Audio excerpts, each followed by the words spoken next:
damos la bienvenida a Raúl Ferrera Balanquet, un colega de hace mucho rato. Hemos estado en aventuras académicas en varios lugares desde hace un rato. Raúl es artista transdisciplinario, performancero, dice aquí, escritor, académico y curador de arte, miembro del Centro Yucateco de Escritores, AC, desde 1996.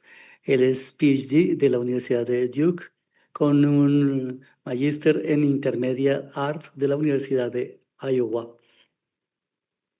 Su obra ha sido presentada en exposiciones internacionales en lugares como la Galería Asab en Colombia, en el Museo Nasher en Durham, en Carolina del Norte. Es curador ejecutivo de la Bienal Arte Nuevo Interactiva en Mérida, Yucatán, y ha organizado numerosas exposiciones, conferencias y festivales en Estados Unidos, Brasil, Canadá, eh, Alemania y El Salvador. Con Raúl estuvimos hace unos años en la Bienal de La Habana, presentando estéticas decoloniales con unos colegas y en ese seminario, y como resultado de ese seminario, intentamos escribir un texto, creo, con 4 o 5 manos. 2 manos era la de Raúl, recuerdo, Dalida, creo que Pedro Lash, bueno, Alana, en paz descanse. Alana Lockhart, que ya no está con nosotros, pero fue un texto a 5 manos y se publicó en francés en una revista de Canadá, ¿no? Pero es lo interesante, ¿no? De conversar con Raúl y con los colegas, de intentar hasta llegar a eso, ¿no? Escribir a 5 manos es muy difícil, pero pensar juntos es la base para eso, ¿no? Bienvenido, Raúl, entonces tienes la palabra. Muchas gracias por aceptar la invitación. Mm. No, muchas gracias a la universidad, a ti, al Grupo Poesis por la invitación. Quiero darles la gracia y el honor a nuestros ancestros indígenas también, que han permitido este viaje y esta conexión en las encrucijadas. Me gustaría, aquí tengo el QR code, el código QR, y me gustaría si pudieran tanto en el streaming como en la sala acceder, quien pueda, ¿no? Si no, esto está ahí y le aconsejo que visiten la exposición porque que todo está en línea, incluyendo el catálogo, ¿no? Entonces, voy a comenzar presentando, ¿no? Una problemática, ¿no? Todo hay, en la historia de arte siempre se pregunta qué es arte, ¿no? Y yo quiero cuestionar si la práctica curatorial es una práctica artística, porque no solo yo, pero muchos de los artistas que son curadores nos acercamos a la curaduría como una práctica artística, ¿no? Y ya les daré algunos ejemplos el por qué esto sucede. Quiero ahora darle una introducción a algunos de los proyectos que hemos hecho en Howard University desde 1922, que enmarca hasta cierto punto un espacio global afrodescendiente. Aquí en el 92 hicimos un programa con afromexicanos, artistas afromexicanos, y aquí tenemos a Baltasar Castellano Melo, que es un artista que está en esta exposición de ahora. Y como verán algunos, aquí atrás está Miguel Rojas Otelo, que participó en esta exposición hablando de otro artista que también está en esta curaduría. También en el año 2023 realicé esta curaduría con profesores de la Universidad de Howard, de la diáspora africana, que comenzó una conversación alrededor de crear una curadurías globales dentro del museo. La galería de Howard University es una galería internacionalmente conocida. Fue fundada en 1928 y va a cumplir sus 100 años. Aquí le estoy presentando algunos de los programas que yo he organizado para, ah, para Howard University Gallery of Art, en donde soy el director ejecutivo. Habemos dos directores, yo me encargo más de las exposiciones y la codirectora se encarga de la colección. Pero siempre trabajamos en combinación porque muchas de las obras que incluyo en la curaduría o que incluimos cuando trabajamos juntos están dentro de la colección. Y yo en estos momentos voy a hablar de este proyecto titulado Africana, Americana is in Transit, Across the Black Caribe, en donde trato de integrar artistas de nuestra colección con artistas contemporáneos y también un simposio. Pero quiero hablar a cómo y por qué yo considero y imagino la curaduría como una práctica artística, ¿no? Y una práctica artística decolonial. Quiero enfatizar eso porque es importante, ¿no? Cómo nuestras prácticas aquí tenemos que, por ejemplo, ¿no? Si quien nos hemos leído a Enrique Dussel y lo que él plantea, ese cambio transmoderno de dejar de pensar que 1492 es el comienzo de nuestra historia. Yo realicé, influenciado por el transmodernismo de Dussel, un análisis del Caribe para deconstruir ciertos estereotipos que hay, ¿no? La idea colonial del Caribe es que son una serie de islas y no incluyen a Yucatán, a Centroamérica, ni el norte de Colombia, Venezuela, Brasil. Y esto es una problemática que yo quiero discutir. También quiero discutir la idea de que existe una problemática de espacio. Tanto en las culturas indígenas como en las culturas del África Occidental, el este está a lo que en el mundo, en la cartografía moderna colonial, es el norte. Y el norte fue ubicado o fue el impuesto por la modernidad colonial debido al uso de la brújula magnética. No necesariamente porque las energías cósmicas están hacia el norte. Y una de las maneras de decolonizar el espacio es entender la relación que hay con el este. Y quiero plantear que tanto en las culturas afrodescendientes como en las culturas indígenas, el este marca el punto de orientación.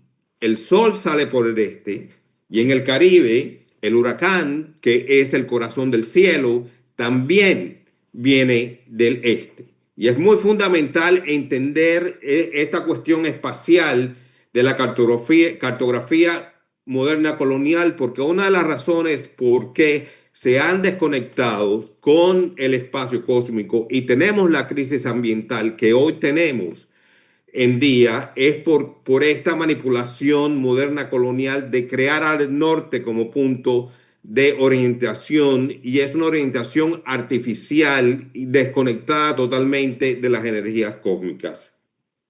No, aquí le planteo también cómo es que se imagina lo que llamamos el Muntú africano, que es el pensamiento africano, ¿no? Y africano de toda la diáspora, ¿no? Donde el este, que es la tierra, ¿no? Está el Tucula, está orientado al este, donde sale y donde para los muchos afrocaribeños que somos descendientes Yoruba y Congo y Lucumí, ¿no? Es de donde emerge Orulá, que es el sol, ¿no? Y una de las razones por qué logré enfatizar esta idea del este, ¿no? A través de la curaduría fue con incorporar en este caso, a esculturas yoruba que están en nuestra colección, marcando no solamente el este y el África Occidental, sino también resaltando, ¿no?, la trata de esclavos secuestrados, que de muchas maneras, y los que estamos empapados con esto, sabemos que enriqueció a Europa a través de la explotación de los cuerpos de los africanos y africanas secuestrados. Um, También quiero enfatizar la idea de Manuel Kant, donde dice que los africanos no tienen nada que ofrecerle a las culturas mundiales, y yo siempre recalco leer este texto porque es en la escuela, en la historia de arte y en el pensamiento filosófico, este texto supuestamente es muy importante, ¿no? Sin embargo, las estupideces que se dicen aquí son tan grandes, que repercute en cómo la colonialidad moderna puede también ser una serie de estupideces, o yo diría, o pensamientos ignorantes, o construcciones artificiales, ¿no? Si quisiera ser un poco más como decente, pero pues no, para mí y desde una experiencia de colonial no puede ser algo más estúpido de no entender que una cultura tan antigua como los africanos, donde las primeras universidades estaban en el sur del Nilo y los grandes filósofos griegos iban a esas universidades en África a estudiar, alguien como Kant sea tan ignorante de no entender, no, o no tener la amplitud histórica de entender que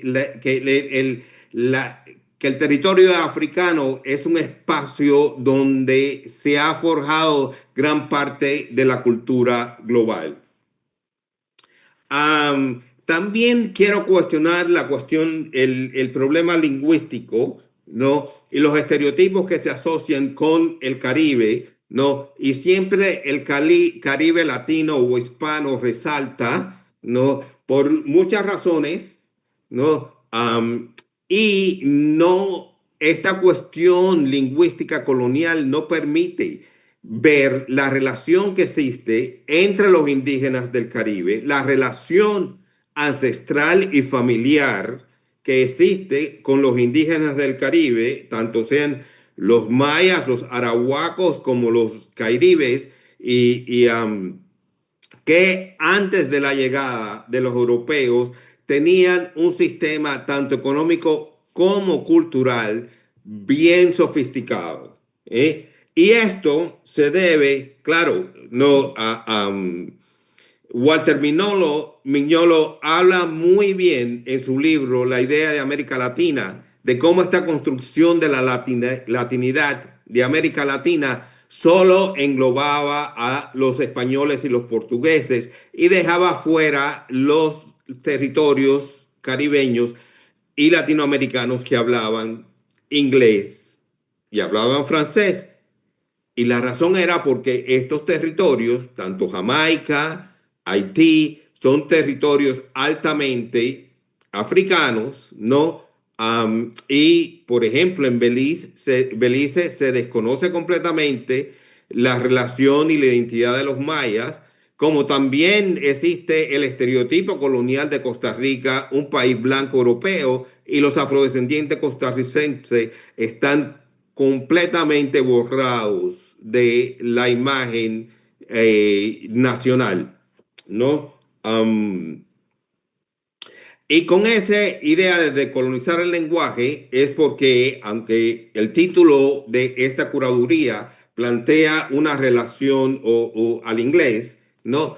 Pero quise nombrar al término africana como un término continental para traer el español a el contexto anglo, como también para destruir la idea que existe del Black Atlántico, el Atlántico Negro, que es una idea postcolonial moderna. Y aquí hay que estar claro, porque muchos siguen enganchados en esta teoría postcolonial que reinscribe la modernidad eurocéntrica, y en este caso en el Atlántico Negro, en el Black Atlántico, que sale de su teoría de Londres y no, es bien anglofónico, ¿no? Y excluye a los pensadores de habla hispana, francesa y criol que hay en el Caribe, ¿no? Y esta es una problemática que también es heredada de la situación de la colonialidad y la modernidad. El uso de la X en americanes es una manera de romper con la cuestión de género establecida, porque tanto en la lengua yoruba como en la lengua maya yucateca, las lenguas indígenas, el género no existe, ¿no? Y traje la idea del Caribe para introducir el lenguaje indígena Caribe Arahuaco, disculpen por el error, en el territorio angloparlante, porque Kairi en loco arahuaco es isla y B es el plural nominal de islas, ¿no? Y con esto reintroducir también la idea de que el Caribe con C es un término moderno colonial. Los indígenas del Caribe llaman al Caribe Caribe, no Caribe. ¿Okay? También quiero, durante el tiempo del proceso de esta exposición, habían las elecciones en los Estados Unidos y los republicanos empezaron a decir que los haitianos inmigrantes comían gatos, ¿no? Cosa que no es cierta. En el Caribe se come cocodrilo y ranas y serpientes, no, pero gatos no se come, ¿no? Pero aquí otra vez vemos que tanto tiempo después se sigue reciclando estos estereotipos coloniales, ¿no? Que vemos en los grabados de Bray del principio de la época moderna colonial, de los 1600, ¿no? En donde se da la idea, se representa a los indígenas como salvajes y primitivos y caníbales, ¿no? Entonces, esto, quiero enfatizar que esto fue muy importante en el desarrollo y en la profundización de mi curaduría. También quiero traer la idea, el pensamiento de Alain Locke, que fue profesor por muchos años hasta que murió de Howard University, que es el padre, y diríamos el padrino de la historia de África, de afroamericana, de historia de arte afroamericana, ¿no? Que siempre estuvo muy pendiente, también era el padrino de lo que le llaman el Renacimiento Harlem, el Harlem Renaissance. Pero traigo a Locke, varias de las esculturas utilizadas en esta exposición vienen de la colección de Locke, porque él desde muy temprana edad, cuando estudiaba en Oxford, en Inglaterra, viajaba por Europa y pudo entender cómo los artistas europeos estaban apropiándose de la estética del África Occidental, porque había un mercado de arte africano en Europa a principios del siglo XX, y ya sabemos que el cubismo y Picasso se robó la mayoría de las estéticas, ¿no? Y el cubismo de la estética del África Occidental. Locke también tenía una relación continental con las Américas. Y lo traigo a colación porque mi generación, no, cuando empezamos en los años 90 a hablar de la diáspora y la diáspora, nos creíamos que habíamos inventado la rueda, no, pero eso sucede cuando tienes cierta edad y no te has leído o no has profundizado en las investigaciones. Pero ya en 1943, Alain Locke estaba dando conferencia y hablando de la presencia de afrodescendientes tanto en Norteamérica como en el Caribe, México, Brasil y Sudamérica, ¿no? Y aquí, este es el libro publicado en 1940, se titula The Negro in Art, y aquí estamos, la foto es de algunos de los objetos de la colección de Locke, que fue donada a Howard University Gallery of Art,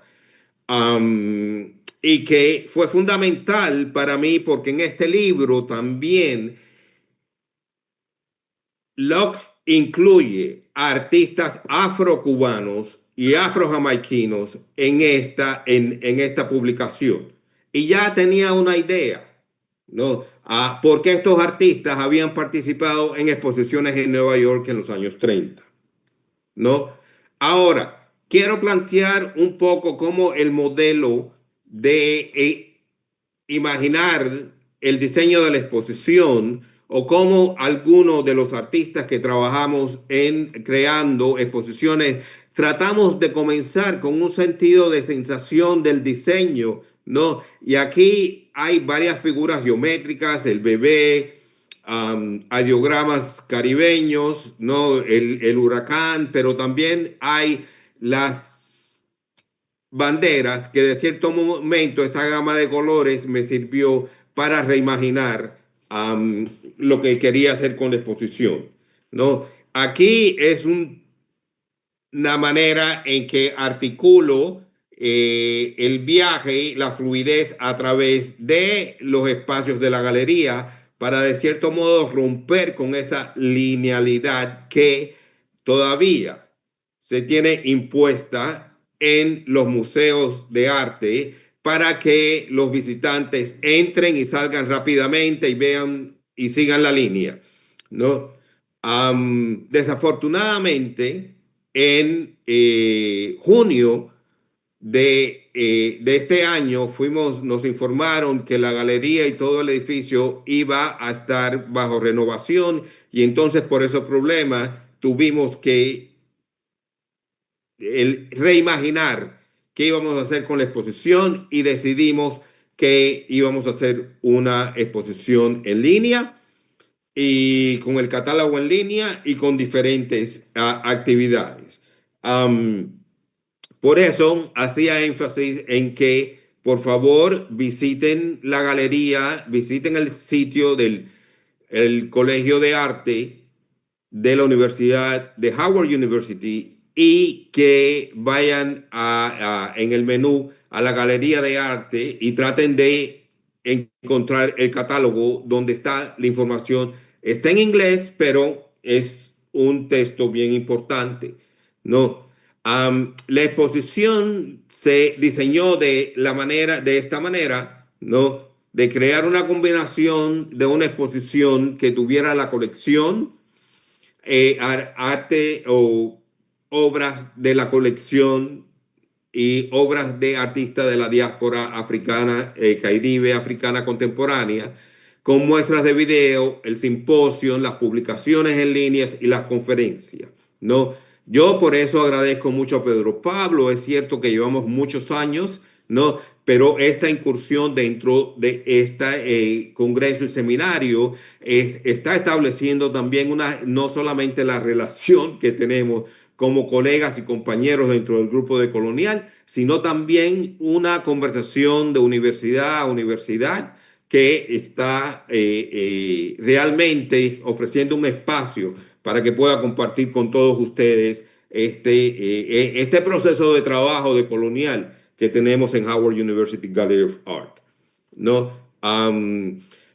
En, con los artistas de la colección quería trabajar o trabajé con artistas afroamericanos que viajaron al Caribe o vivieron en el Caribe en cierta época y tienen una producción específica con el Caribe y con los artistas de la diáspora. No, en esta exposición de la diáspora, algunos de los artistas fueron invitados al simposio que tuvimos y tuvimos la semana pasada. ¿no? Aquí esto es la lista de artistas que lo llamo viajeros africano-americanas que viajaron y que sus obras están dentro de nuestra colección, ¿no? Y me quiero enfocar en una artista, en Louis Malio Jones, ¿no? Que viajó a Haití por primera vez en el verano de 1954. Am, Se casó con un artista haitiano en Nueva York y vivió gran parte de su vida en Haití y en esta su experiencia en Haití es un parte de aguas en su producción artística, porque siendo entrenada en las grandes escuelas de arte de Boston y también en París, ¿no? Cuando viajó y empezó a vivir en Haití, su obra comenzó a cambiar significativamente. También Wilfrido Lam es un artista que no hay por qué hacer la introducción, pero este cuadro, esta pintura está en nuestra colección y para mí fue un honor, ¿no? Porque tanto para un artista cubano como para un curador cubano, tener la oportunidad de curar a Lam es arribar, llegar a niveles bien altos, ¿no? Y me siento muy orgulloso de tener esa oportunidad, pero más me siento orgulloso por la necesidad que tuve de ir a investigar muchas partes de la vida de Lam que no conocía, ¿no? Y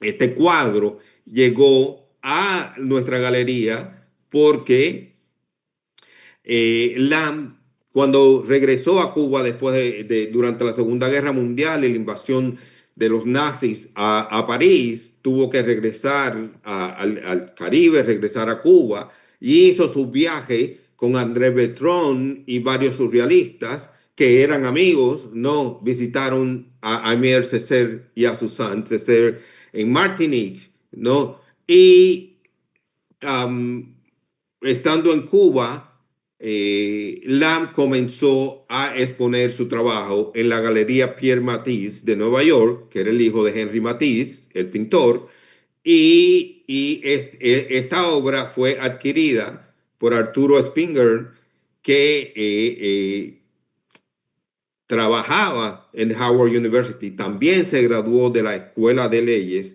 de Howard University, ¿no? Y donó la pintura a nuestra colección.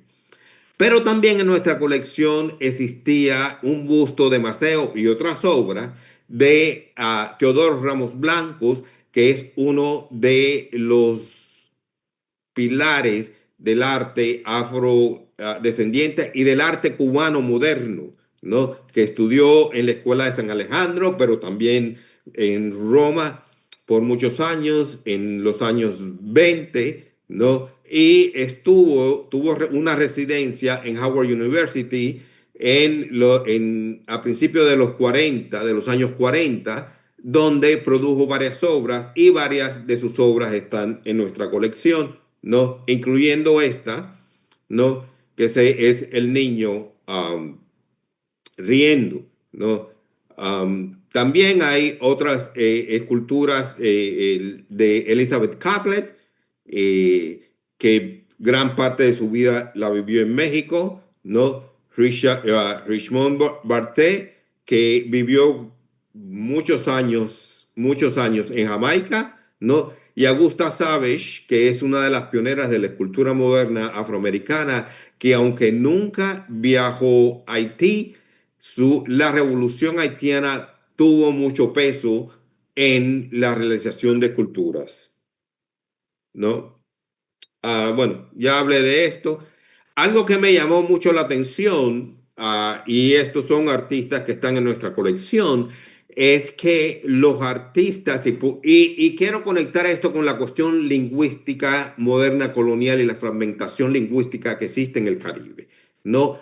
Mientras cuando un emigrante o un hijo de emigrante cubano, dominicano o Puerto Rico un emigrante de habla hispana llega a los Estados Unidos, venezolano, colombiano, nosotros no podemos desligarnos de nuestra identidad relacional, y no solamente los inmigrantes y los exiliados, pero tampoco los artistas que nacidos de padres caribeños, ¿no? Pero sin embargo, a los africanos, afroamericanos, a los artistas afroamericanos, se le borra totalmente su herencia caribeña, ¿no? Y aparecen como afroamericanos, ¿no? Esa fue a través de la investigación que empecé a entender que estos artistas eran hijos de primera generación y a darme cuenta que en muchas de sus trabajos, ¿no? Las expresiones y las sensaciones caribeñas, ¿no? Salían y emergían dentro de su pintura, ¿no? Es algo que me cuestionaron los historiadores de arte, pero tengo que decir que uno que es caribeño, cuando tú creces una isla, por ejemplo, en el caso de Norman Lewis, por muy abstracto que sea la luna y el cielo, cuando tú vives en una isla, es inmenso y es algo que se vuelve fundamental en tu imaginario, ¿no? En Munia Lewis también es otra parte que está su padre afrohaitiano, ¿no? Aunque sale en ciertas, lo pude encontrar documentos donde mencionaban su herencia afrocaribeña, afrohaitiana, ¿no? También es considerada como afroamericana y su identidad caribeña completamente borrada. Pero esta pieza me llama mucho la atención, no está en la curaduría, porque llegué a dato mucho después de cuando ya estaba muy avanzado, de que su padre era afro-haitiano, ¿no? Pero sin embargo, ahora esta escultura que está en nuestra colección también me hizo pensar en cómo no solamente lo que nosotros en la decolonialidad llamamos memoria ancestral, cómo es que la revolución haitiana, que ya había ocurrido a principios de siglo, tuvo un impacto en el imaginario de esta escultora tan importante, ¿no? Y ahora voy a hablar un poquito de quiénes son los artistas contemporáneos, y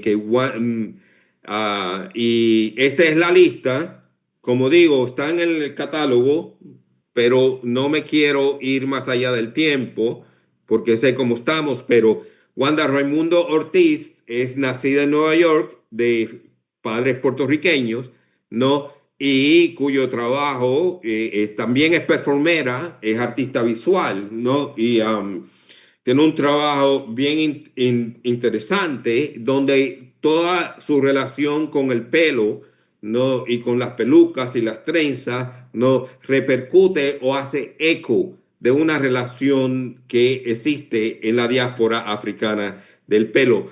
No es la razón por la cual la incluí, ¿no? Wanda es una artista con la cual ya he trabajado un par de veces anteriormente y he seguido a profundidad su trabajo, ¿no? Armonia Rosales es una artista afrocubana, pero nacida en los Estados Unidos, que también hace lo que yo llamo subvierte el modelo eurocéntrico del Renacimiento, incorporando cuerpos negros en su pintura, ¿no? Aquí hay dos artistas afromexicanos, Baltasar Castellano Melo y Sergio Sánchez Santamaría, con los cuales he trabajado con ambos y conozco su obra. Y como vemos aquí la obra, por ejemplo, en Baltasar, la idea del pelo también repercute, pero la idea, el grabado de Sergio Sánchez Santamaría, la idea del puño que se ha desde 1968 en las Olimpiadas de México se volvió viral. En aquella época lo viral se volvía a través de la televisión y las noticias, ¿no? Pero la idea del puño en alto, del poder negro y de las luchas por la liberación de los negros, él lo trae a la cuestión económica de los campesinos en México. Isaac Julien, que es un artista, ¿no? También de una generación, podría decir, de mi generación y parte de mi grupo de los artistas de lo que le llamamos la New Queer Cinema, el nuevo cine queer, aunque yo no me gusta el término queer, yo prefiero llamarme un maricón político o gay en inglés, pero esta obra de Fanon es muy importante, experimental, pero es una obra que continúa siendo relegada de Isaac. Inclusive cuando él tuvo su retrospectiva en la Tate Gallery en Londres, esta pieza no fue incluida. Podríamos especular también por el poder político que tiene esta pieza, pero quiero reenfatizar que para muchos de los artistas y los pensadores de la decolonialidad, Fanon nos ha ayudado a realmente viajar hacia el interior y desconstruir al interior de nuestra psiquis muchas de las artimañas de la modernidad colonial, ¿no? Y desligarnos del pensamiento eurocéntrico y del patriarcado, ¿no? Y del racismo interno, ¿no? Billy Gerard Frank es un artista de Granada que vive en Nueva York, ha representado a su país en la Bienal de Venecia un par de veces, ¿no? También es cineasta, hace instalaciones. Thomas Allen Harris, afroamericano, es cineasta, fotógrafo, performancero. Um, Coco Fusco, artista nacida de padres cubanos en los Estados Unidos, en Nueva York. También esta obra tiene mucho énfasis porque habla de la persecución de Angela Davis y los Black Panthers en una época donde ser negro era ser terrorista. Palmar es una artista afrocubana que vive en Barcelona, con la cual también, bueno, esta es la primera vez que hago curadurías, pero he estado en exposiciones junto con ella desde hace quizás más de 20 años y conozco su trabajo a profundidad. Ella trabaja mucho la idea del cuerpo, pero la idea del cuerpo representando su manera de reexistir como una mujer negra libre. Y Raciel Perín es un artista nacido en Dominicana que creció en Italia, ahora está terminando su maestría en Holanda, es el artista más joven, pero he tenido la oportunidad tal porque una que es amiga también de Pedro Pablo, Lucrecia Cipitelli, una gran curadora, italiana, me pidió que trabajara con Raciel. Ya llevo como un par de años trabajando con él, ¿no? A nivel comunitario, ¿no? Y explorando, y he visto cómo su relación hacia la escritura afrocaribeña, ¿no? Lo ha llevado a niveles bien interesantes en su imaginario. Aquí está el programa del simposio que tuvimos la semana pasada, ¿no? Donde nos reunimos a discutir, a ver las películas, ¿no? A discutir las obras que habían en la exposición. Aquí algunas de estas son imágenes de el primer día, después de ver la película de Isaac Julien, Frantz Fanon. Esta es la exposición de Alejandro de la Fuente. Alejandro de la Fuente es el director del Instituto de Investigación para América Latina, Afroamérica Latina de Harvard University, ¿no? Que ofreció su conferencia, fue la conferencia magistral dentro del simposio, ¿no? Y el simposio terminó con la intervención y el panel de 4 de los artistas jóvenes contemporáneos que fue moderado por Steven Nelson. Y Steven Nelson por muchos años fue profesor de arte en la Universidad de California en Los Ángeles y dirigió el Centro de Estudios Avanzados de Arte de la Galería Nacional en Washington, D.C. Se acaba de retirar, ¿no? Estas son imágenes